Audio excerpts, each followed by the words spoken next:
Estamos aqui com a doutora Elandra Riscado, recebendo a sua visita. A doutora Elandra Riscado é médica, nutróloga, com vasta experiência no tratamento de pacientes com diabetes, professora da Faculdade de Medicina.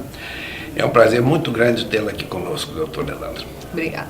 Eu gostaria de aproveitar esses minutos finais, esse último bloco, para que a doutora se dirigisse especificamente aos não médicos, especificamente às famílias que estão nos ouvindo, sobre o que deve ser feito para evitar e ou postergar uma diabetes que esteja a caminho por motivos genéticos ou por motivos outros. O familiar, né, a família deve estar atenta ao comportamento da pessoa.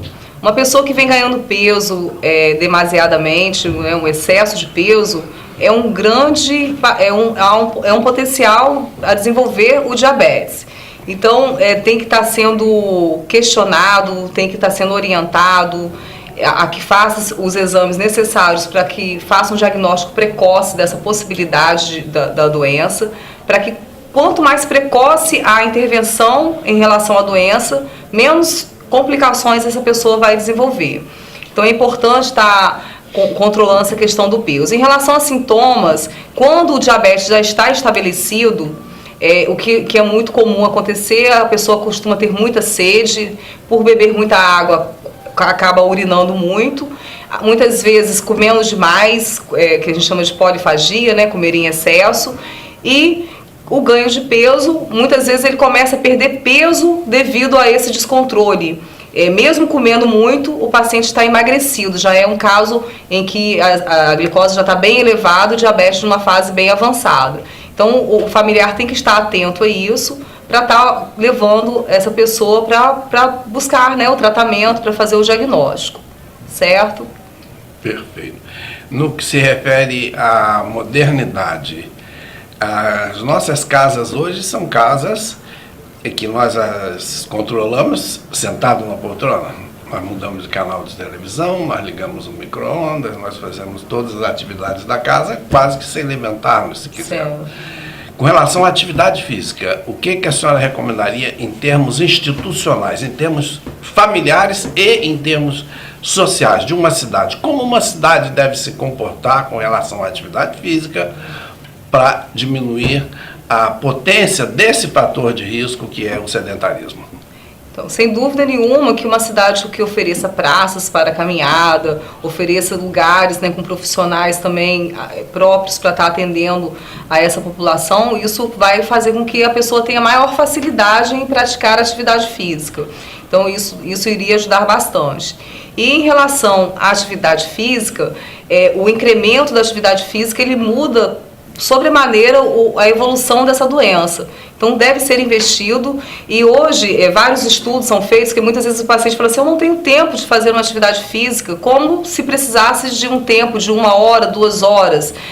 O que os estudos apontam que a atividade física, mesmo fracionada, ou seja, se eu não posso fazer uma caminhada de 40 minutos, se eu fizer 15 e 10 durante o dia, eu vou ter o mesmo ganho que eu teria fazendo os 40 minutos. E a atividade física ela deve ser vista da mesma forma em que a gente todos os dias faz tudo, né? Almoça, janta, escova o dente. Da mesma forma, a atividade física deve ser inserida diariamente na nossa rotina, seja qual atividade for.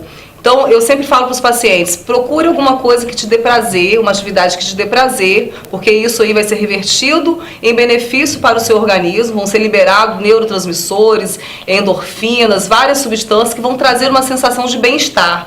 E esse bem-estar vai fazer com que haja uma motivação maior a se cuidar mais, a ter uma alimentação mais saudável, a continuar a prática de atividade física e o controle do estresse, né? Porque você liberando essa substância, você consegue dominar mais a questão do estresse do dia a dia.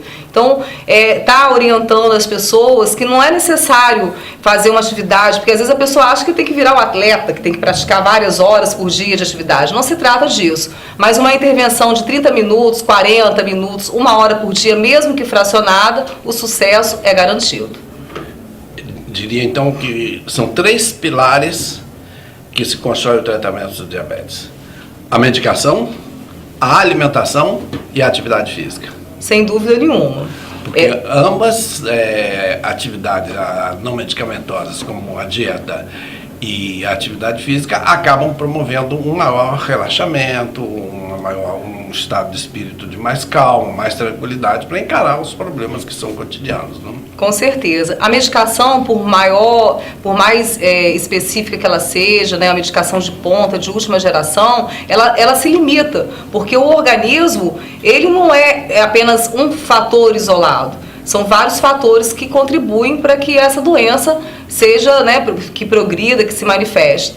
Então, sem dúvida nenhuma, que eu costumo dizer que é como se eu estivesse construindo uma casa. Eu preciso de um alicerce e aí eu coloco a alimentação como alicerce, porque sem dúvida o que você come vai definir quem você será.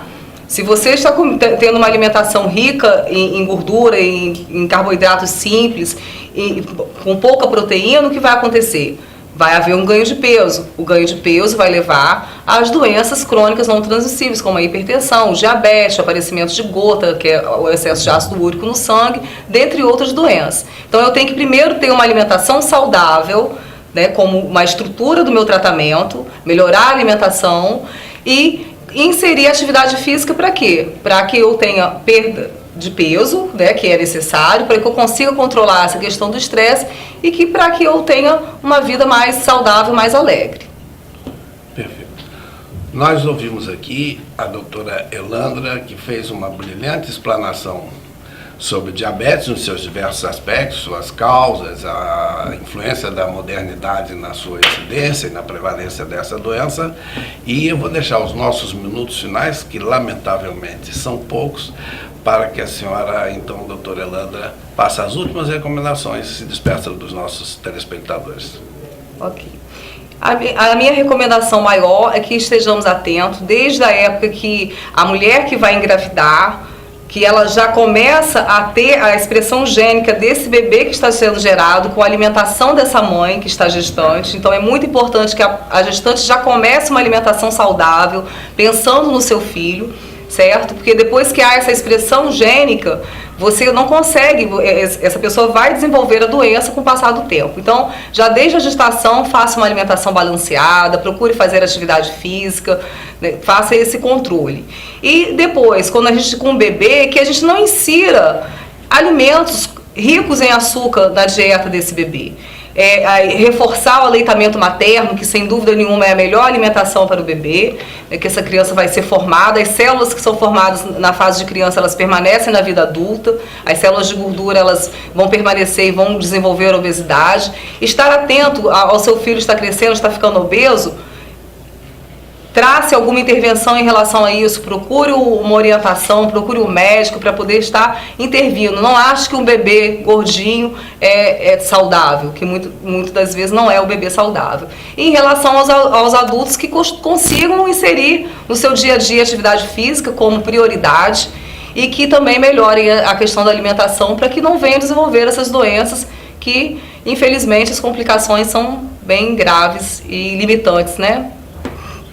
Muito obrigado, doutora Elandra. Obrigada.